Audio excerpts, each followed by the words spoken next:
What's up guys, Phoenix here, and this video is going to be a discussion video on the new Blue Eyes deck, or rather, more specifically, the current TCG version of the Blue Eyes deck, where we do not have alternative White Dragon, and we do not have the Felgrand support, and I basically want to discuss on whether or not the deck should be considered a contender in its current form for a potential meta deck, or a potential, at least like, tier 2 deck that could potentially get topped, something like that is basically what I want to discuss, because honestly I see a lot of people that are going around and they're picking up the Blue Eyes stuff and they're trying to play the Blue Eyes deck as is, and I have personally been one of those people to, you know, just get videos made because, I mean, why not at least try, you know?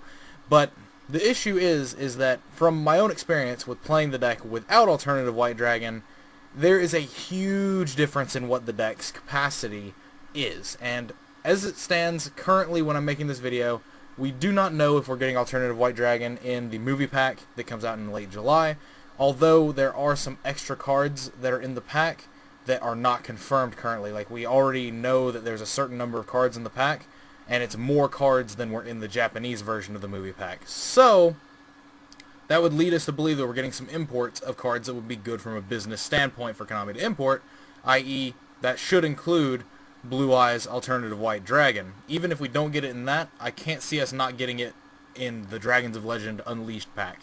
I honestly could not see us not having it by the time those two sets roll around. So, assuming we get it, we're still getting it later in the year, so we do not have it currently, and we don't even have the Felgrand support because that doesn't come out until a week before Nationals, or the weekend of Nationals specifically. And the issue is that it inherently very, very heavily changes the way the deck plays. The ability for you to have choice, like search cards off Melody of Awakening Dragon, goes away. You literally play Melody of Awakening Dragon because you can search Alternative Dragon and a Blue Eyes to summon the Alternative White Dragon, and Alternative White Dragon has value in just being a big free drop boss monster that is actually just rather imposing. You can pop cards with it and then synchro away with it, overlay away with it. Like, it's a very, very good value-based card. It's incredibly great in terms of what it does because it answers established boards. It just is just a beefy threat that you just throw at your opponent for literally no investment. It's the perfect definition of a boss monster for a Blue Eyes deck. It's literally doing everything the deck needs, and that's why the deck is doing rather well in the OCG in terms of getting at least a decent number of top spots. Now, the OCG doesn't have to deal with Cosmos, and that's a whole nother factor of this entire discussion, is whether or not the Blue Eyes deck can compete over here against Cosmo in the current form that Cosmo has, because the Cosmo deck itself does have quite an inherently good Blue Eyes matchup, simply because Dark Destroyer is untargetable, meaning your Alternative Dragon can't clear the threat and then go away. You have to basically make Spirit Dragon to prevent floaters, but then also make something that addresses the non-targetable Forerunner, Dark Destroyer, Dark Planet that's on the board. You can go toe-to-toe with them in terms of you can have a higher attack ceiling in the form of going into Galaxy Eyes Prime Photon Dragon and stuff like that, but the issue still lies is that you really have to do a lot in order to have control over the matchup, because their cards are inherently about the same value-based quality as yours in terms of they're just big, they're simple, they're beefy, and they have their own inherent utility-based and advantage-yielding abilities that basically just kind of rival your own in terms of the Blue Eyes deck. And this is all factoring in with Alternative Dragon. Without Alternative Dragon, you lose access into your Melody of Awakening Dragon being an amazing card, so you literally can't run that. You have to run more of a turbo-ish build that uses Cards of Constances and trade-ins to just try and draw combo pieces.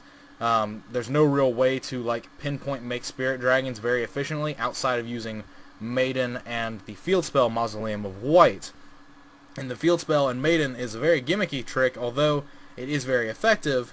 It's rather gimmicky in that Maiden is a very fragile card in general. Maiden is very easy to make miss timing. There have been so many times when I'm testing this deck where I'll activate my Mausoleum of White targeting Maiden, and my opponent will just activate Max C early, and because they activated Max C in response to Mausoleum of White, I miss my activation window for Maiden, and I literally cannot activate it. Stuff like that just comes up, and it's actually very problematic. Whereas In the alternative White Dragon build, that's a lot more streamlined, a lot more clear-cut, a lot more to the point. You don't have these gimmicky, fragile like tricks that you're trying to supplement like your ability to make spirit dragons and stuff with, and you also have very, very high utility, high advantage yielding cards in the form of alternative White Dragon, popping cards and then being usable through some other form. Spirit Dragon of White and Blue Eyes alternative White Dragon are both literally like they're literally the yin and yang of this deck. It's insane. The fact that White Spirit Dragon banishes spells and then alternative White Dragon gets to like destroy monsters is very, very good, and the fact that both of them are very easy to access and put on board is great. And since we're missing the alternative White Dragon part of the puzzle, we're arguably missing the most important part of it. Now there might be some merit to running some like alternative like cards to like still get use out of Melody of Awakening Dragon. I saw some people that were throwing around the idea of testing Malefic Blue Eyes White Dragon just to be a special summon that you can, search with Melody of Awakening Dragon. It continues to make your trade-ins live because you can search like, Spirit Dragon of White.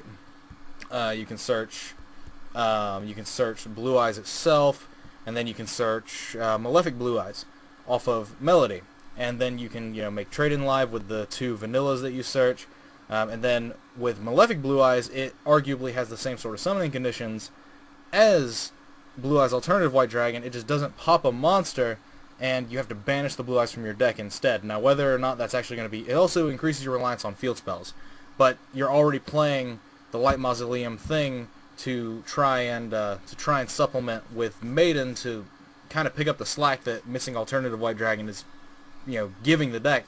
The deck has a lot of slack that you're trying to pick up with other cards and other potential combinations of like little engine pieces, and Malefic Blue Eyes White Dragon might be like a tech choice that you might be able to actually utilize. It does increase the deck's reliance on getting to a field spell.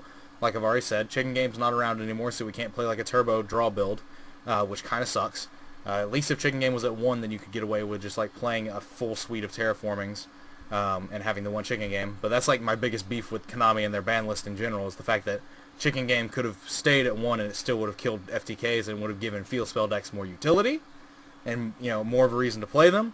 But that's neither here nor there for this video topic. But yeah, like, is this deck potentially playable in our format where we do not have alternative White Dragon and we do have Kozmos? That's the thing. I've been finding with my testing with this deck that your Monarch matchup is arguably the most difficult matchup, specifically because of Erebus spinning away your cards and not targeting them, and Stormforth being able to get rid of your cards. Now, the biggest problems that this deck has are Stormforth and Kaijus, just getting rid of your Spirit Dragon and Azure without you actually having any say in the matter. That's the biggest issue. Erebus gets to spin them away because it doesn't target, so it doesn't matter what you're doing. And then also with Kozmos, their ships being non-targetable is kind of an issue. And like I've already said, that matchup is definitely beatable, but it's rather difficult, and you have to do so much without the use of Alternative Dragon. That's the thing. You can do all of these things a lot easier when Alternative Dragon and Gospel of Revival are cards that we can use. But as of right now, you are literally trying to do a lot with a little, and it becomes a problem the more and more you try to get that result that you're looking for. So there is that. But strangely enough, the BA matchup seems to be one of the easiest matchups for this deck, simply because you put out a lot of things that are really big that they can't deal with. You're able to play around Beatrice rather efficiently because of the fact that like the only thing they can really do with Beatrice on your turn is Farfa you and Alec you, and based off that, like, you're able to dodge that with Spirit Dragon.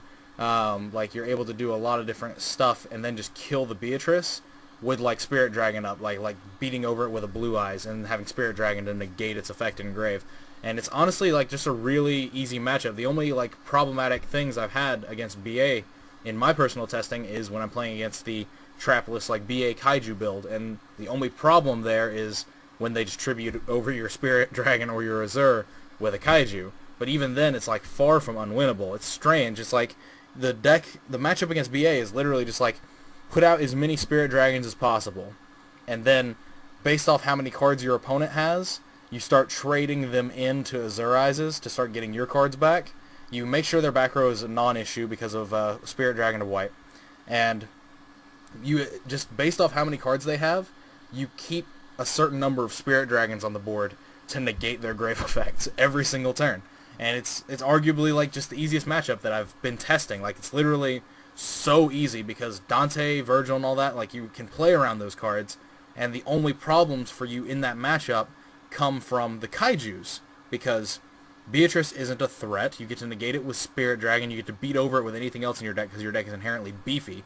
And then all these other things come into play. But yeah, I'm just kind of babbling. I'm just kind of curious on whether or not this deck could potentially compete. I personally don't think so, based off my own, like, I literally spent the entire day just playing it in ranked and like getting my ass handed to me on the daily by like Monarchs and Cosmos. Like, the matchups definitely are winnable by some stretch, but it's so hard, it's so difficult because there are so many just inherent built-in problems for those matchups. BA seems to be definitely the easiest matchup for the deck in its current form, but until we get Alternative Dragon, I just don't see the deck being able to do anything or compete. Even with the Felgrand support, until we get Alternative Dragon, unless something like Malefic Blue Eyes ends up just being the thing that fixes it, even though it does banish your Blue Eyes from deck, which is a problem. It is a problem because you do kind of need those. But if it is a potential like tech that you could use, summon it, and you use it for just extra overlay and synchro material and stuff like that, then that could possibly be the solution. Until we get Alternative Dragon, who knows? But yeah, I don't see the deck doing very well in our format, even with Alternative Dragon, specifically because Cosmos are as dominant as they are right now, and Cosmos is very, very much, like I've said, a rival to the Blue Eyes deck in terms of what the cards do face value to face value, because the Blue Eyes deck has to do so much to get over the Cosmo boards and crack Cosmo boards, and Dark Destroyer is one hell of a card, and that fact is not going to change. So whether or not Blue Eyes can kind of sneak its way into the format with Alternative Dragon being added to it and compete against Cosmos and Monarchs consistently is yet to be seen. But as far as the format we currently stand in, the people that are trying to play Blue Eyes without Alternative Dragon, I feel like it's a waste of time. It seems like the deck is absolutely not playable without Alternative Dragon, because you have to play all these gimmicky things, and it will win you games, but I don't believe it will win you matches or allow you to top any sort of events. I don't even think I would be surprised if the deck went like 4-0 at a locals, because it has so many built-in inherent consistency problems without Alternative Dragon and Melody of Awakening Dragon being an accessible card, because that card is really damn good for what the deck is trying to do. But anyway, that's my own personal thoughts on the matter. This video kind of got a little bit long, but again, I ramble. I like to discuss points. I like to talk about things. I like to try and get everything that's on my mind on the table, so that if you people and you guys have anything to add to it, then you can do so in the comments. I actually am very curious on what you guys' opinions on this topic of discussion is, and if you have an opinion you wish to share, leave it in the comments down below. I would love to read and hear them. If you think I'm right, if you think I'm wrong, if you just have anything that you think I missed in terms of like thought process or potential card that could be played, stuff like that, just let me know. Leave a comment down below. But other than that, as always guys, thanks for watching. Like, comment, subscribe, do all the nonsense you usually do. Check out the links in the description if you want to check those out. If you want to support me, clicking ads on my videos and disabling ad block when you view my videos is more than sufficient. Can't express how much it helps me out, nor how much it would be appreciated by myself if you could take the few seconds out of your day to do that sort of thing and help me out and help keep me motivated to keep making videos, because this is pretty much like a secondary job, and the more money I make in it, the more I'm going to want to keep doing it. So it benefits us both. That's just the way the world works. But anyway, as always guys, thanks for watching. Let me know what you think, as I've already said, in the comments down below about this topic, and as always guys, take care.